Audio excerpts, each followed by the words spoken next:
What is up to a family? We are back again. Sorry for my absence. It has took a while. I had to get some firearms to do some videos on some extra cool things. But today's video is not clickbait. Yes, I was actually involved in a self-defense incident. And let me just explain in the beginning of this video, I am not a lawyer of any kind. I'm just a firearms enthusiast and a firm believer in our 2A rights. That's why I do these videos. I'm passionate about firearms. I'm passionate about the 2A rights and our constitutional rights here in America. So with that being said, let's get into it. Now, the firearm I had on me in this whole situation was my Glock 40. Yes, this thing is a monster. It has a hollow sun on it, rated for 6 MOA. I carry 200 grain ammunition, bare loads. In short, I'll show you what those look like. So this is the ammunition. It does have a steel core to it, steel casing as well. Sealed primer, so you don't have to worry about moisture, so they're really nice ammunition and rounds. Now, with that being said, we'll set that off to the side. This is the firearm I had on me through this incident, and it is a behemoth. I carry this thing every day, and for carrying it every day, it looks relatively nice. Got some dust on it, but hey, it happens, you know. Anyway, sit that monster down. But basically, guys, what happened was me and my fiance were in traffic, and there was a car in front of us, and it had 2 kids and a lady, older lady around 45, 50 years old. And there's an erratic maniac in a gray Ford F-150 pickup that was in front of that black SUV that was in front of us. We're all going about 35. He decides to lock up his brakes and pull in his driveway and back up because he missed his house. Now, we all know, as, you know, drivers with common sense, that that's just completely unacceptable. You keep driving, pull in somewhere else, turn around. You don't put everybody's safety on line by immediately locking up your brakes. So I did tell him he was a fucking idiot out the window because he put a lot of people's lives at risk, and he was flipping off the lady ahead of us, acting totally erratic and just ignorant for his age, to be honest. So he backs up into his house and proceeds to get out of his car, beating on his chest. I will see this in the rear view mirror, and I just laugh and roll up my window. Well, me and my fiance head to Halloween Express, right, guys? So we're heading to Halloween Express, and this guy pulls up, completely almost hits me with his truck because I done got out of the car at this point. Okay, I jump out of the way, avoid being hit with the truck, and he gets out with a knife immediately. Now, this isn't just no pocket knife, guys. This is a 4 to 5 inch fixed blade in a sheath, Kevlar type sheath type of knife. You know, this is a serious utilities knife. So he gets out, and, you know, I can see immediately he's wanting to take this anywhere where it'll go. It don't matter. So I back up by the end of the car, my fiance's car. I'd say to myself, wow, this is really going to happen today. Turn back around, walk right up to him with the knife in his hand and pointing it at me. He's explaining that that's his house. I don't tell him what to do in his house. I explain to him and say, yeah, however, the road is public property. You backed up in the road, putting people's lives at danger. That is why I called you a fucking idiot. So, with that being said, you know, he yells a bunch of idle threats, things I'm not going to repeat on this video just because of YouTube. And, you know, I yell back at him. Well, he approaches me again, takes the knife out of the sheath. You know, I pull up my shirt and show him I have my Glock 40 on me.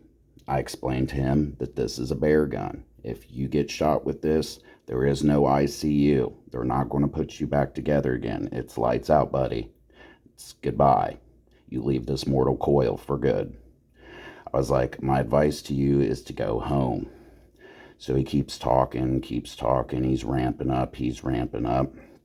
And I see this. And, there's no de-escalating this guy.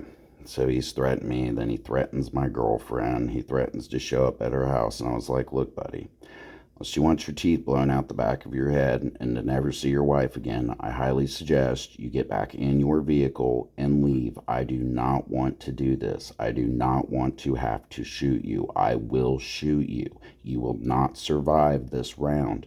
I guarantee it. This is why I carried this firearm specifically. A high caliber, high penetration, hard hitting round. 1 to 2 shots should do it max. So this is why I carry this particular firearm. As big and beefy as it is, it's not as heavy as the 45 ACP over here. So I explained to him, I do not want to shoot you. Go home. Leave. Go home to your wife. Get out of here. I do not want to do this. I do not want to do this. So eventually he gets back in his truck after seeing the gun and me telling him, like, look, I will use deadly force if you come near me with that knife one more time. He goes off, he threatens me, he threatens my fiance, drives off. Police department, soon as he pulls out of the parking lot, right toward him, pulls him over. They find the huge fixed knife. They get our sides of the stories. We write victim statements and the whole 9, guys.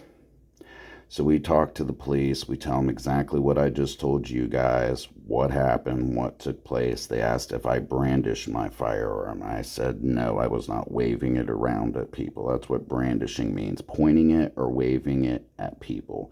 If any of you guys are new to firearms watching that, this is what this means. You're not allowed to do that in public. They also asked if I pointed the gun at him. I said no, I did not. I only showed him that I had a firearm on me, and I was willing to use it if he came at me with the knife. Now, there's a lot of different things that could have happened in this scenario.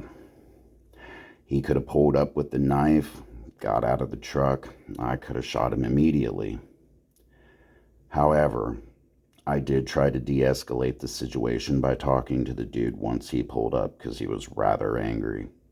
Tried to de-escalate. De-escalation should always be your first course of action. Just because you have a firearm, even if it's a bare caliber gun or a high caliber, like a 357, 44 Magnum, 45 ACP, even a 9mm, whatever you carry, it doesn't really matter.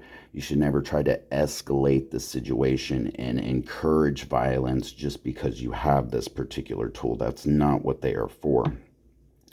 Now, even when I was talking to the guy, I made sure what my shot placement was. That's the second thing we're going to talk about. I was in a wide open parking lot in Spirit Halloween. Okay, guys?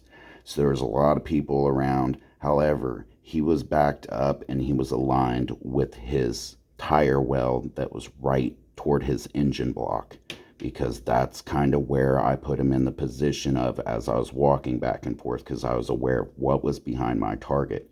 So if he were to charge me with that knife and I had to dump rounds down range, so to speak, they would have stopped in that engine block. That is a first good thing. Third good thing is you need to learn to focus under pressure. Anytime your adrenaline spikes, you need to make split-second decisions. You got to think of the well-being of not only yourself, but, if you have a fiance or a wife, or kids, what's the outcome of you going to jail that day because you pulled the trigger too early? These are very important situations. Now, I did not make this video to glorify any of these actions. This is unfortunate this happens to me, but where I live is not a good area. I mean, thusly, you'll see in more videos, I have more different firearms and all sorts of things. I legally own all these things, of course, 4473s for all of them. However, the point of the video to take in is you never know when you're out with your family through road rage incidents or when this is going to particularly occur or situations like this. You got to be able to make split-second decisions, and you got to make sure those decisions all line up, and not only do they line up, but they line up legally with your actions that you are taking. Now, when he got out, there was the knife in the sheath that he was pointing. So the knife was not out. I watched his hand the whole time, more so than I watched anything else he did, his hands. Because I know if he pulled that knife out and charged at me or my fiance, then I had have no use but to use deadly force. So deadly force should always be the last resort, guys. In any way, shape, or form, if you take anything from this video and you've made it up till this point watching it, you should know that deadly force is always a last option. There's always ways you can subdue people. You don't always have to shoot, and that is the point I want to make directly. You don't always have to just, oh my God, a situation's occurring, I'm going to freak out and just pull the trigger because I have this on me and he came at me with this, or he walked up to me with this.